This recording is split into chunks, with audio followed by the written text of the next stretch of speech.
Semoga yang subscribe diberikan rezeki melimpah. Dan yang like komen, dimudahkan segala urusannya di dunia dan akhirat.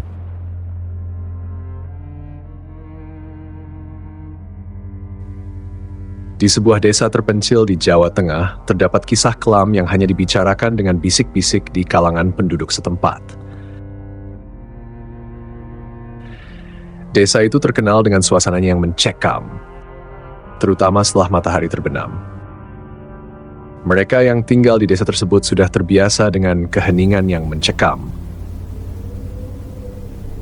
Angin malam yang dingin, dan bayangan-bayangan gelap yang seolah mengintai dari balik pepohonan. Di antara semua kisah yang beredar, yang paling menakutkan adalah tentang pesugihan di sebuah gua keramat yang tersembunyi jauh di dalam hutan. Konon, siapapun yang nekat masuk ke dalam gua itu dan melakukan ritual tertentu akan memperoleh kekayaan yang luar biasa.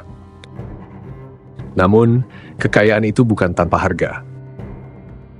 Sebagai imbalan, mereka harus memberikan tumbal, entah itu jiwa seseorang atau bahkan anggota keluarga sendiri.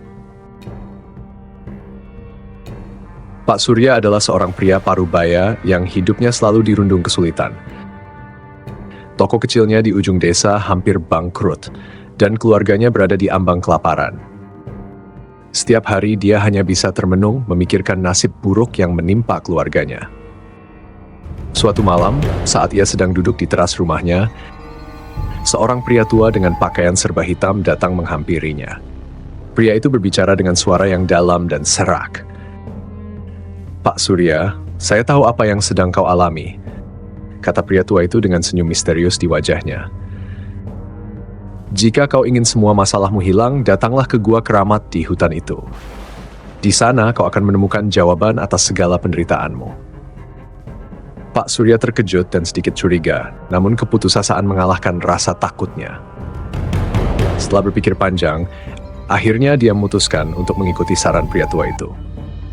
Malam berikutnya, ia pergi ke hutan dengan membawa sesajen dan mengikuti petunjuk yang diberikan pria tua tersebut. Di depan mulut gua, suasana semakin mencekam.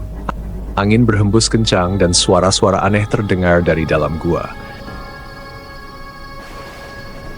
Namun, tekad Pak Surya sudah bulat. Dengan hati-hati, ia masuk ke dalam gua yang gelap dan lembab itu.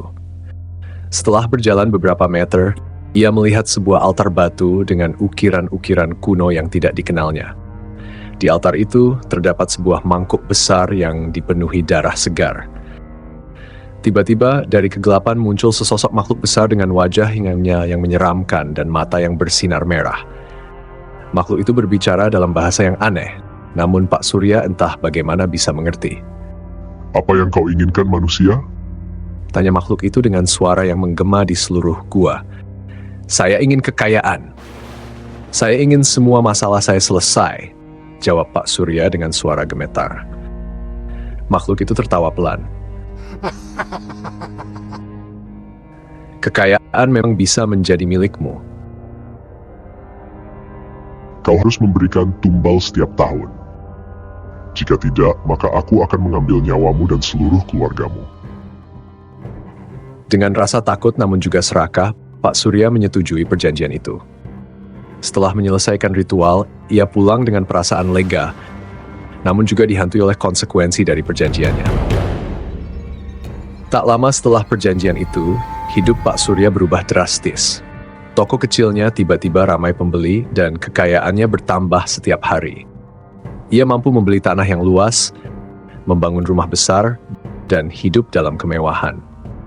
Namun, kebahagiaan itu tidak berlangsung lama. Setiap tahun, Pak Surya harus memenuhi syarat perjanjian dengan memberikan tumbal.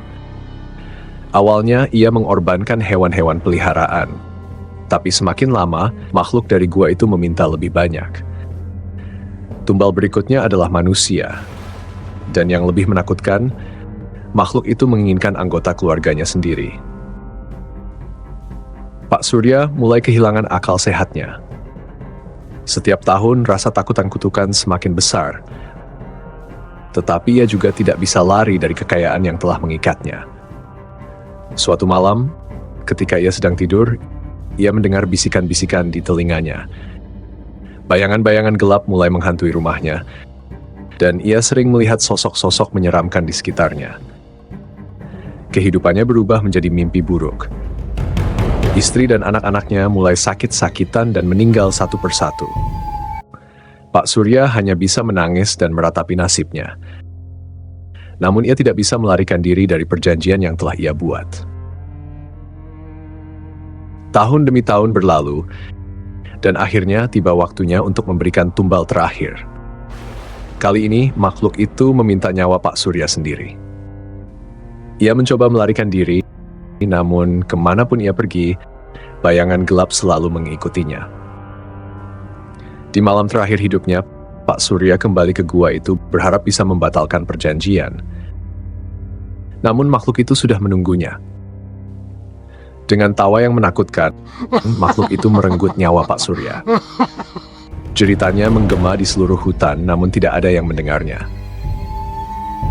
Keesokan harinya, tubuh Pak Surya ditemukan tak bernyawa di dalam gua, dengan wajah penuh ketakutan. Setelah kematian Pak Surya, desa itu kembali tenang. Namun, kisah tentang pesugihan di gua keramat itu tetap hidup dalam bisik-bisik para penduduk.